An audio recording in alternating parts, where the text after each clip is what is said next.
Olá, vamos falar hoje do texto do Itiro Lida, intitulado Planejamento Estratégico Situacional, em que basicamente Itiro Lida apresenta as teses do Carlos Matos de uma maneira bastante simplificada.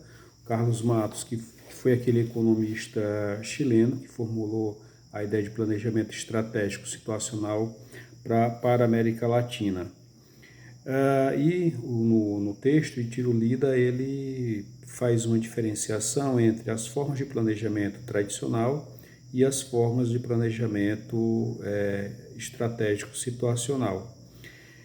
Começando exatamente pelo objeto.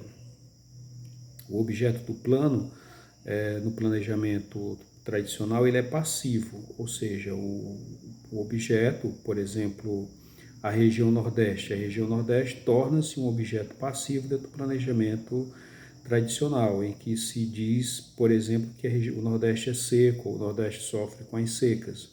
A região, ela sofre, ela tem um papel passivo no problema da seca. No entanto, a região ela não é tão passiva assim, considerando que existem diversas formas em que o próprio sertanejo encontra de resistir à seca, como, por exemplo, os chamados profetas das chuvas, né, com suas práticas de adivinharia, de adivinhações, em que eles tentam fazer prognósticos a respeito da quadra chuvosa. Então, essa é uma forma de resistência.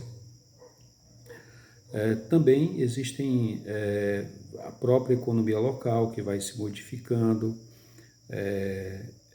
Então, essa é uma forma de mostrar que o Nordeste não é passivo em relação à seca. A população migra como estratégia de sobrevivência. O migrante, ele é quando a seca começa a se apresentar, ele migra, ele procura as capitais como estratégia de sobrevivência. Então, não se pode dizer que a região é passiva.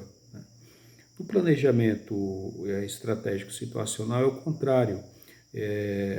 O objeto do plano, no caso do Nordeste, ele seria ativo e complexo, que justamente considera todos esses fatores que eu falei. O retirante migra, o sertanejo migra, existem os profetas das chuvas, existe uma tentativa também das próprias universidades, da própria ciência local em tentar estabelecer formas de convivência com as secas. Com relação à explicação da realidade, né, com relação a outro aspecto importante dentro do planejamento, que é a explicação da realidade. No planejamento tradicional, a explicação da realidade ela é baseada em diagnósticos, ou seja, se faz um diagnóstico da região, dá-se um laudo, né? Por exemplo, o Nordeste é seco porque existem fatores climáticos externos à região, chove 750 ou 600 milímetros por ano, então isso caracterizaria uma região seca. No entanto, dentro do planejamento estratégico situacional, essa explicação da realidade ela se dá através de uma apreciação situacional, o que significa dizer que é feita uma análise da situação como um todo e não apenas um diagnóstico. Né? No diagnóstico, há uma tendência a se generalizar o quadro. Já na apreciação situacional, há uma tendência a se verificar os detalhes da situação. Uma outra diferença é com relação à concepção do plano. No planejamento tradicional, o plano ele é normativo prescritivo, ou seja, existe uma norma de como se tratar uma região seca. A norma que se segue geralmente é construindo açudes, represando rios. Então isso o plano ele se torna normativo prescritivo com relação à concepção do plano. O plano ele é normativo prescritivo no planejamento tradicional. No planejamento estratégico situacional, o plano ele se dá a partir de jogadas sucessivas, em que é feita uma análise situacional do espaço e a partir daí jogadas sucessivas são desencadeadas. A gente pode entender jogadas sucessivas por medidas sucessivas que são tomadas para tentar corrigir o problema.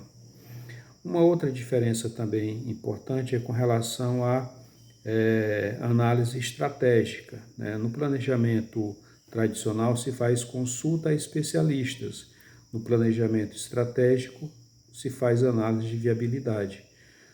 Ou seja, qual é a diferença entre consultar especialistas e fazer análise de viabilidade? É que os especialistas todos são consultados, por exemplo, o geógrafo, o engenheiro civil, o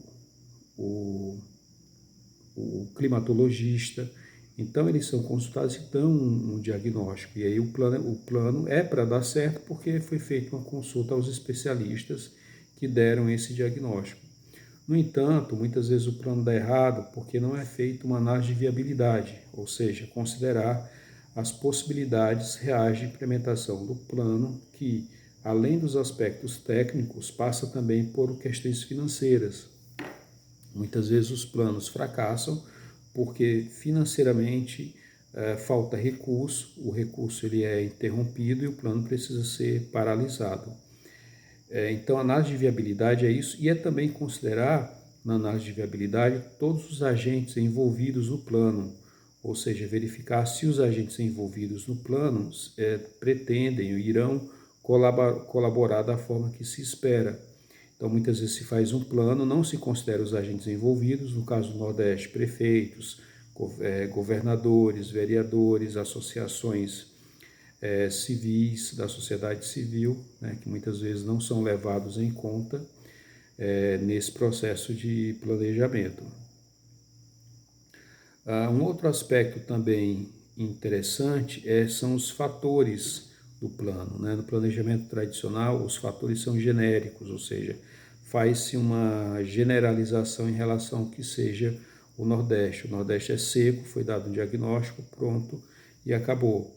Você não considera, nesse modelo de plano, que existe uma série de especificidades. Por exemplo, não é no Nordeste todo que se chove 600 milímetros.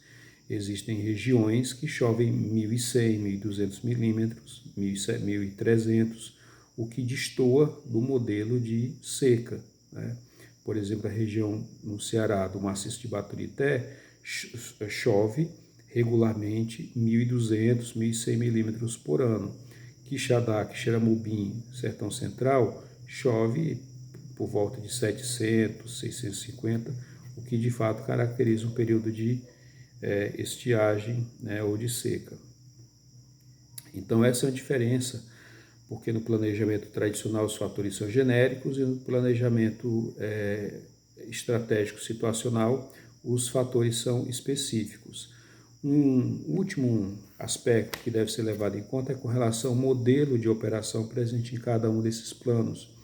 No planejamento tradicional, quem planeja geralmente não executa. Pegue um caso do documento do GTDN, né, que foi o primeiro plano, é considerado o primeiro plano de desenvolvimento para o Nordeste, embora eu tenha descoberto que não é o primeiro, mas é considerado ainda o primeiro plano de desenvolvimento do Nordeste, que é o documento do GTDN escrito pelo Celso Furtado, e o Celso Furtado fez o plano, mas quem executou foram outras pessoas, né? No caso mais recente do PAC, o PAC também fez um plano, Programa de Aceleração do Crescimento, mas o plano foi executado de Brasília, né, a vários 1.000 quilômetros de distância da região. Então, o que acontece é que quem planeja o planejamento tradicional não executa, né? Apesar disso, no PAC, eles criaram lá a figura da sala de situação, que foi uma tentativa de levar um pouco os aspectos do planejamento estratégico situacional para o modelo de planejamento tradicional. No planejamento estratégico situacional, obrigatoriamente quem planeja executa, porque tem que estar em campo, tem que fazer jogadas sucessivas para verificar se é preciso algum ajuste, é preciso verificar de perto a análise de viabilidade. Então, se considera que o objeto do plano é complexo e ativo, então por tudo isso é que a pessoa que planeja, o planejador, também é responsável pela sua execução. Porque acontece que muitas vezes o planejamento tradicional, quem planeja não executa, aí quando acontece a execução, se diz que deu errado porque não souberam implementar o plano que foi muito bem pensado, ou então se culpabiliza os agentes envolvidos, que também não foram consultados nem levados em conta, ou então a culpa é da realidade que não se encaixou no plano. Então, nesse texto do Tiro Lida, é importante observar que ele faz uma descrição muito objetiva das diferenças entre planejamento estratégico e planejamento tradicional. Bom, é isso aí. Espero que vocês tenham gostado do assunto. Nos vemos no próximo encontro.